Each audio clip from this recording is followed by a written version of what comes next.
Գյուրջան Կասկադ, հասանելի բնակարաններ 65 ամիս մարման ժամկետով։ ԱՄՆ-ում ձերբակալվել է 13 անձ, որոնք կասկածվում են հայկական հանցավոր խմբավորումներին մասնակցելու մեջ։ Մայիսի 20-ին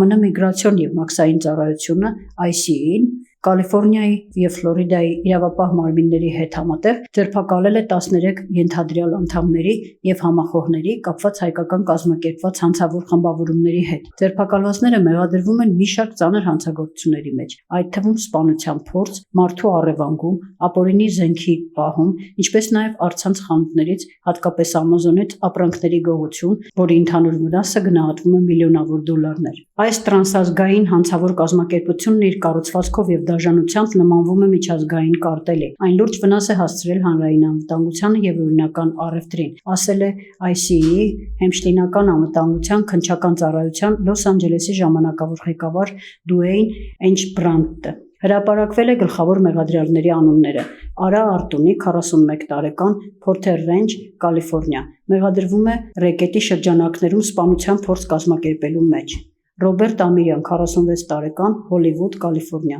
մեղադրվում է առևանգման մեջ։ Վահան Հարությունյան, 50 տարեկան, Հոլիվուդ, Ֆլորիդա, արդեն կալանավորված է։ Լևոն Արաքելյան, 45 տարեկան, Լաս Վեգաս, Նևադա և Իվան Բոխորկես, 33 տարեկան, Գարդենա, Կալիֆոռնիա, գտնվում են կալանքի տակ այլ գործերով։ Ըստ գործի փաստաթղթերի 2022 թվականից Լոս Անջելեսի շրջանում գործող հայկական հանցավոր խմբավորման 2 ավտորիտետ պայքարել են տարածքների վերահսկողության համար։ Սա հանգեցրել է մի քանի սպանության փորձերի և առևանգման։ Արտունին որպես ավտորիտետ մեղադրվում է 2023 թվականի ամռանը Ամիրյանի սպանությունը պատվիրելու մեջ, իսկ Ամիրյանը ի պատասխան իր խմբի անդամների հետ միասին առևանգել և բռնության է ենթարկել Արտունու համախոհներից մեկին։ Արտունու հանցախումբը մեղադրվում է նաև հետևյալ հանցագործություններում. Ամազոնից բեռների գողություն։ Խմբի անդամները գրանցվում էին որպես փոխադրողներ, ստանում էին պայմանագրեր և ճանապարհի ընթացքում խուսափում էին նախանշված երթուղուց գողանալով ապրանքները։